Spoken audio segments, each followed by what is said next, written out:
Hello friends, तर कशा आहात तुम्ही? तर आज जे आपण चॅप्टर डिस्कस करणार आहोत ते आहे क्लास 1चं 4th चॅप्टर, ज्याचं नाव आहे कम्बशन अँड फ्लेम.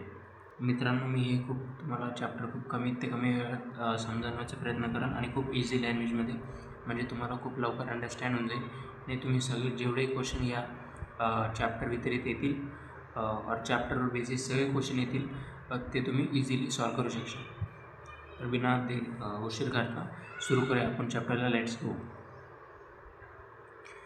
मित्रांनो, इथं काही डे टू डे लाईफमध्ये यूज केले जाणारे काही फ्यूल्स दिलेले आहेत, जसं की कावडंग झालं, वूड झालं, कोल झालं, कोळसा, चारकोल, पेट्रोल, डिझेल, हे सगळे डे टू डे लाईफमध्ये आपण यूज करतो फ्यूल. नंतरच इथे एक प्रोसेस दिलेली जी की आहे कम्बशन प्रोसेस. मित्रांनो, तुम्ही जर ऑक्सिजनसोबत जर कोणतंही जर सबस्टन्स जर झालं आणि जर त्या सबस्टन्सनी जर हीट जर प्रोव्हाइड केली, तुम्हाला हीट जर त्या प्रोसेस थ्रू जर ऑब्टेन झाली, तर त्यालाच आपण कम्बशन प्रोसेस असं म्हणतो. म्हणजे जर तुम्ही जर ऑक्सिजनसोबत जर पेट्रोल किंवा डिझेल जर जाळलं आणि जर हीट जर प्रोड्यूस झाली, तर त्या प्रोसेसला आपण कम्बशन असा प्रोसेस म्हणू. आणि नेक्स्ट पॉईंटमध्ये दिलेलं आहे substance goes in combustion non as combustible or fuel. म्हणजे जर तुम्ही जे प्रोडक्ट ऑक्सिजनसोबत जाळलेलं आहे, जसं की पेट्रोल किंवा डिझेल, आणि जे कम्बशन प्रोसेसमध्ये यूज झालं, त्यालाच आपण सबस्टन्सला म्हणजेच पेट्रोल किंवा डिझेलला आपण कंबस्टिबल ऑर फ्यूल असं म्हणू. फ्यूल हे 3 प्रकारचं असतं: सॉलिड, लिक्विड, गॅस.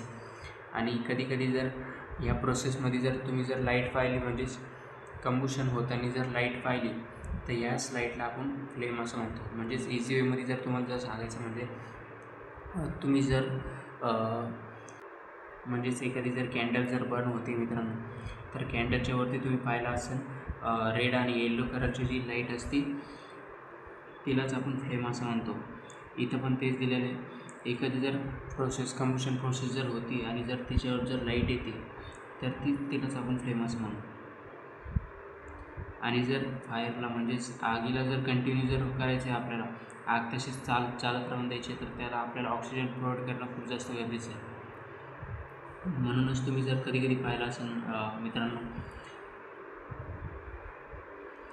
पाहिलं आणि ही बुकमध्ये एक्सपेरिमेंट दिलेला आहे हा.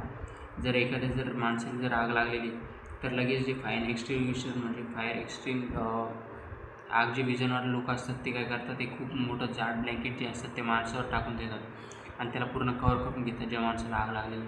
म्हणजेच एअरचं कॉन्टॅक्ट पूर्ण बंद करून टाकतात त्या माणसाला, जेणेकरून ती आग पूर्ण थांबून जाते, स्टॉप होऊन जाते. तर बेसिकली तुम्ही हाच पॉईंट लक्षात ठेवा. आपल्याला जर आगीला जर कंटिन्यू करायचं आहे खूप वेळेपर्यंत, तर आपल्याला त्याला ऑक्सिजन प्रोव्हाइड करणं खूप गरजेचं आहे.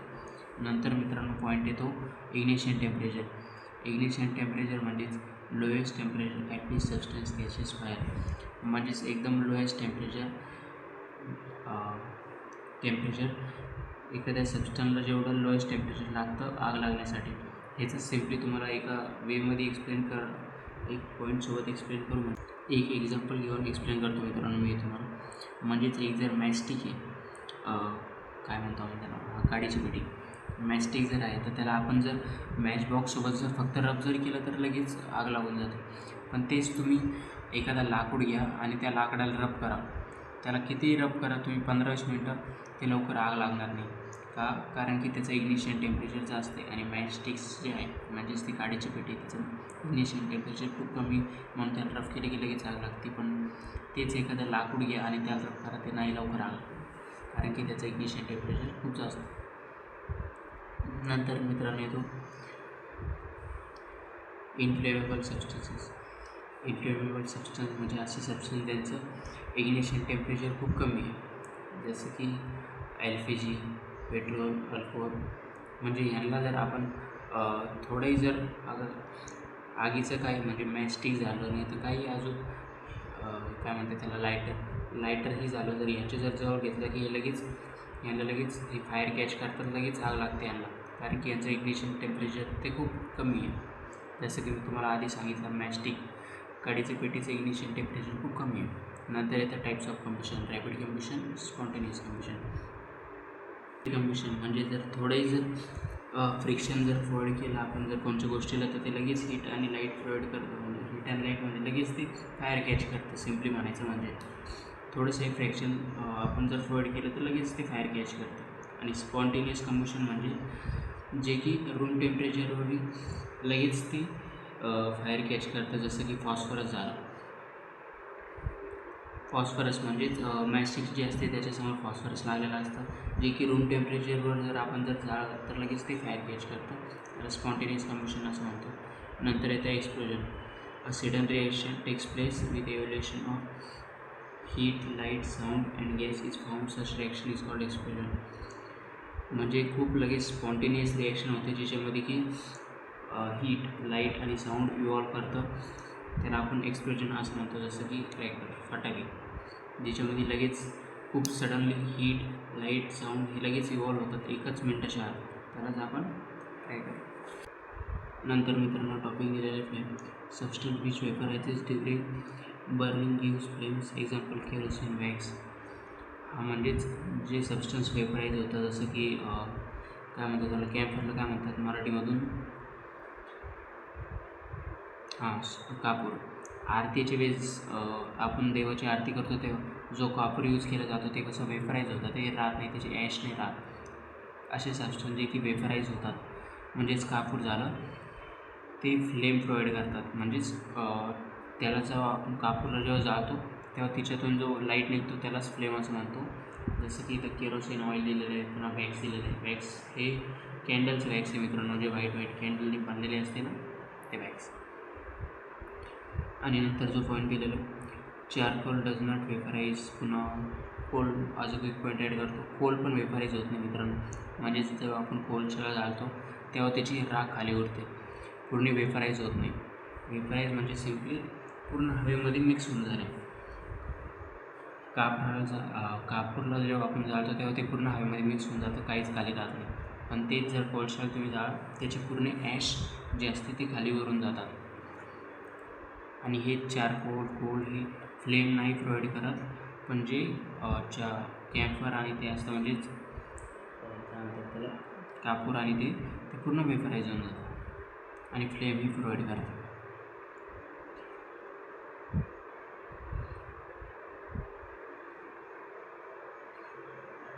नंतर इथं काही सोर्सेस ऑफ हीट एनर्जी दिलेले आहेत, जसं की वूड झालं, चारकोल झालं, पेट्रोल झालं, एक्सेट्रा.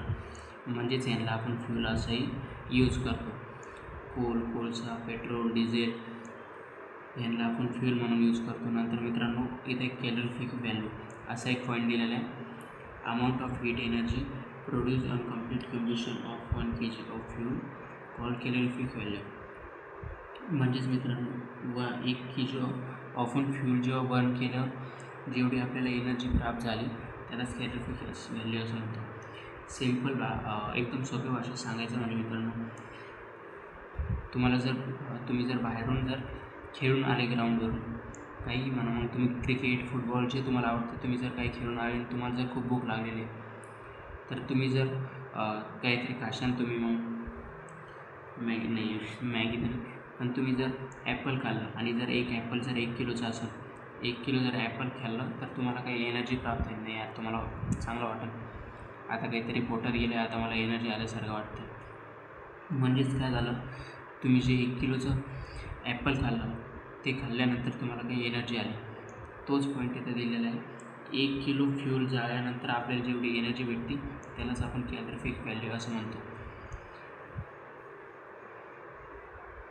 आणि कॅलरिफिक व्हॅल्यूचं युनिट आहे किलोजूल पर के जी. 1 किलोजूल आहे ते एनर्जीचं युनिट, आणि के जी हे फ्यूल. 1 किलो फ्यूल जाळल्यावर तेवढी एनर्जी आली, तेवढं म्हणजे लक्षात ठेवायचं काम नाही, डायरेक्ट येऊन जातं.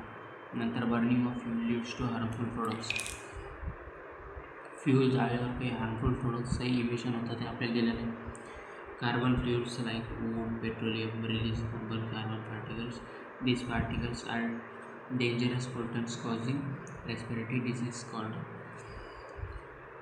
आपण हे कार्बन फ्युल्स जाळल्यावर जसं की वूड, पेट्रोल, डिझेल, काही कार्बन पार्टिकल्स हवेमध्ये रिलीज होतात, जे की खूप जास्त हार्मफुल असतात, जेणे की आपल्याला रेस्पिरेटरी डिसीजेस. सिम्पली भाषेत लक्षात ठेवा मित्रांनो, पेट्रोल, डिझेल हे जाळल्यामुळे आपल्याला काही डिसीजेस होतात. ते डिसीजेस आहे अस्थमा झाला आणि अजून काही रेस्पिरेटरी डिसीजेस होतात. जे की आपल्याला ब्रीथिंगमध्ये खूप प्रॉब्लेम क्रिएट करू शकतात नंतर. Incomplete कम्बिशन of fuel gives carbon monoxide gas.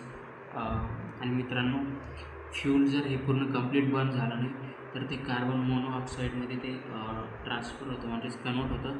आणि हा मी तुम्हाला तुमच्या माहितीसाठी सांगतो, कार्बन मोनॉक्साईड जो गॅस आहे तो खूप हार्मफुल गॅस आहे, जे की जर खूप जास्त एखाद्या माणसामध्ये जर लॉक रूम जर असेल आणि कार्बन मोनॉक्साईड खूप 15-20 मिनिटाच्या वर, अर्ध्या तासाच्या वर जर तुम्ही जर प्रोव्हाइड करत राहिलं त्या लॉक रूममध्ये, तिथं जर एक माणूस जर लॉक आहे तर त्याची डेथ होऊ शकते, जागेवर डेथ मरू शकतो तो माणूस. इतका हार्मफुल गॅस आहे carbon monoxide. Combustion of most fuels releases CO2 leads to global warming.